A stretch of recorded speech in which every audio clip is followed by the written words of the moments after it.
Corporate दुनिया के इस एपिसोड में हम बात करेंगे भारतीय स्टार्टअप इकोसिस्टम में कॉरपोरेट फ्रॉड्स की।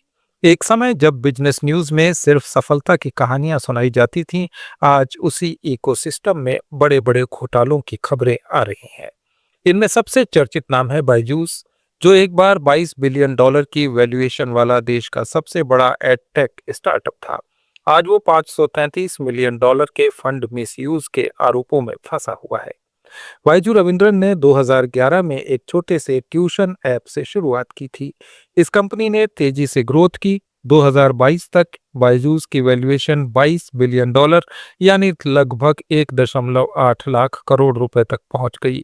इस कंपनी ने दुनिया भर में $4.5 बिलियन से ज्यादा का फंड जुटाया। टाइगर ग्लोबल, प्रोसेस और चैन जकरबर्ग इनिशिएटिव जैसे बड़े इन्वेस्टर्स ने इसमें पैसा लगाया। बायजूस ने कई कंपनियों का अधिग्रहण किया और कुल मिलाकर $3 बिलियन के डील्स किए। लेकिन इसी तेज ग्रोथ में गवर्नेंस की कमियां भी छिप गईं। इसके बोर्ड में ट्रांसपेरेंसी कम थी, फाउंडर का नियंत्रण बहुत ज्यादा था। ऑडिटर डेलाइट ने भी कंपनी के अकाउंट्स पर सवाल उठाए थे। 2021 में बायजूस ने एक बड़ा कदम उठाया। उसने अमेरिका में बायजूस अल्फा नाम का स्पेशल पर्पस व्हीकल यानी एसपीवी बनाया, जिसने $1.2 बिलियन का टर्म लोन लिया। लेंडर्स में ग्लास ट्रस्ट कंपनी मुख्य थी। ये लोन कंपनी की ग्रोथ के लिए लिया गया था, लेकिन 2022 में $533 मिलियन यानी करीब 4,400 करोड़ रुपया गायब हो गया। लेंडर्स का आरोप है कि यह पैसा कैमशाफ्ट कैपिटल फंड नाम के एक छोटे हेज फंड में ट्रांसफर किया गया। यह फंड मियामी में एक IHOP रेस्टोरेंट के पते पर रजिस्टर्ड था। फंड का मैनेजर एक 23 साल का युवक था, जिसका कोई बड़ा इन्वेस्टमेंट एक्सपीरियंस नहीं था। लेंडर्स ने इसे शैम फंड यानी नकली फंड बताया। कोर्ट में सबूत पेश किए गए कि यह पैसा राउंड ट्रिपिंग के जरिए बायजू रविंद्रन और उनकी कंपनियों तक पहुंचाया गया। अमेरिकी कोर्ट में ये मामला काफी तेजी से आगे बढ़ा। पिछले साल फरवरी में डेलावेयर बैंक्रप्सी कोर्ट ने रिजू रविंद्रन, जो बायजू के भाई हैं, think and learn private limited और कैमशाफ्ट को फ्रॉडुलेंट ट्रांसफर का दोषी माना। नवंबर 2025 में कोर्ट ने बायजू रविंद्रन पर $1.07 बिलियन यानी करीब 9,600 करोड़ रुपए का डिफॉल्ट जजमेंट दिया। इसमें $533 मिलियन फ्रॉड ट्रांसफर के लिए और $540.6 मिलियन दूसरे क्लेम्स के लिए थे।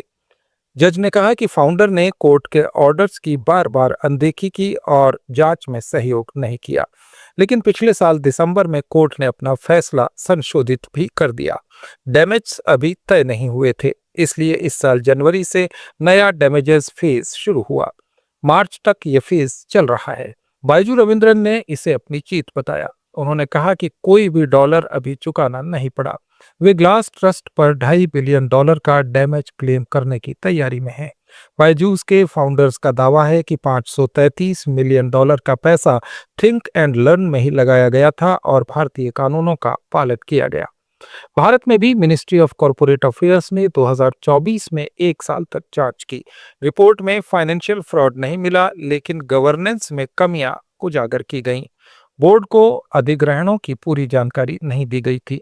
मीटिंग्स आखिरी मिनट्स में बुलाई गई। 2024 में नई जांच शुरू हुई। रजिस्ट्रार ऑफ कंपनीज हैदराबाद ने फाइनेंशियल स्टेटमेंट्स और फंड डाइवर्जन की जांच की।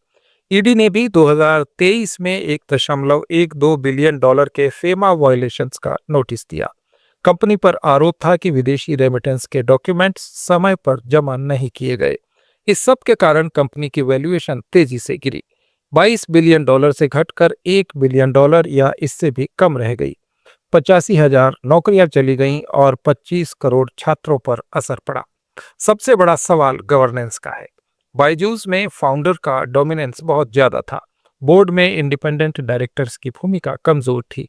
अधिग्रहण जल्दबाजी में किए गए। रेवेन्यू बढ़ाने के लिए सेल्स टीम पर बहुत ज्यादा दबाव था। कई रिपोर्ट्स में कहा गया कि कस्टमर्स को अनचाहे कोर्स भी बेचे गए। इसमें 70% शिकायतें आईं। फंड यूज में पारदर्शिता नहीं थी। $1.2 बिलियन का लोन लिया गया, जिसका सही इस्तेमाल साबित नहीं हो पाया।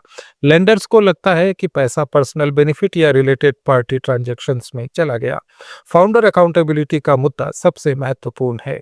बायजू रविंद्रन कहते हैं कि वे कंपनी के लिए पैसा लगाते रहे और $475 मिलियन से ज्यादा खुद लगाया, लेकिन कोर्ट और लेंडर्स मानते हैं कि फाउंडर की जिम्मेदारी है, अगर फंड मिसयूज हुआ तो उसे जवाब देना होगा। ये केस दिखाता है कि स्टार्टअप में फाउंडर को असीमित पावर देना कितना खतरनाक साबित हो सकता है। कोर्ट अब असली नुकसान तय करेगा। अगर फाउंडर हारते हैं तो भारी रकम चुकानी पड़ सकती है। कंपनी रीस्टार्ट की कोशिश कर रही है, लेकिन क्रेडिटर्स और इन्वेस्टर्स के बीच लड़ाई चल रही है। इस केस ने पूरे स्टार्टअप इकोसिस्टम को हिला दिया। अब बात कुछ नए मामलों की। पिछले साल ईडी ने कम से कम 8 स्टार्टअप्स पर एक्शन लिया। इनके अकाउंट्स फ्रीज हुए, अदालत में मुकदमे चले और कुछ कंपनियां बंद हो गईं। सबसे बड़ा और नया केस है ब्लू स्मार्ट और जेंसोल इंजीनियरिंग का। सेबी ने पिछले साल अप्रैल में जेंसोल में एक बड़े फ्रॉड का खुलासा किया। इसके प्रमोटर्स जग्गी ब्रदर्स पर आरोप है कि उन्होंने ईवी लोन से 262 करोड़ रुपए डाइवर्ट किए, फर्जी डॉक्यूमेंट्स बनाए, शेयर प्राइस मैनिपुलेट किया और व्यक्तिगत लग्जरी में पैसा खर्च किया। ब्लू स्मार्ट की ईवी फ्लीट जेंसोल से जुड़ी थी। फ्रॉड सामने आने के बाद कंपनी के ऑपरेशंस ठप हो गए, तनख्वाहें देरी से मिलने लगीं और आखिरकार फ्लीट उबर को ट्रांसफर कर दिया गया। दूसरा उदाहरण है डेटाइस गुड का। इसके फाउंडर अंकित माहेश्वरी को पिछले साल एयरपोर्ट पर डिटेन किया गया। आरोप था कि उन्होंने इन्वेस्टर्स के फंड का मिसयूज किया और डेटा की चोरी की। एडटेक सेक्टर में यह केस बायजूस जैसा ही था। ये नए मामले बायजूस की तरह के हैं, सभी में एक पैटर्न दिखता है। तेज ग्रोथ, वैल्यूएशन का चक्कर, कमजोर गवर्नेंस और फंड का गलत इस्तेमाल। पिछले साल स्टार्टअप फंडिंग 40% घटी और 150 से ज्यादा स्टार्टअप बंद हो गए। इन्वेस्टर्स अब थोड़े सख्त हो गए हैं।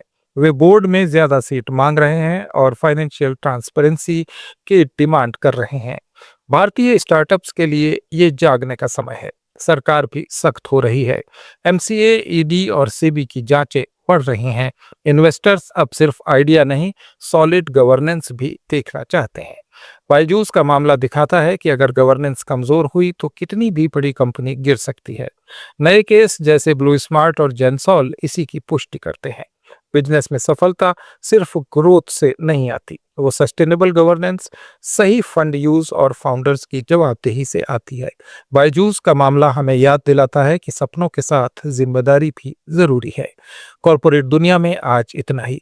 कॉर्पोरेट सब्जेक्ट्स पर हमारे इस डेली ऑडियो वीडियो शो को रोज देखने के लिए फॉलो करें let's mic channel.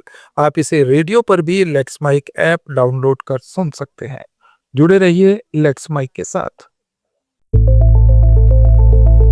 It's time for news. It's time for more than radio. Presenting the first radio news app, Let's Mike. Let's Mike, a news-based app on your phone where you get to watch and listen news, talk shows, interviews, radio show podcasts. On Let's Mike, you get all relevant information of TV, print, radio, podcast, and digital. Let's Mike talks about every segment of life.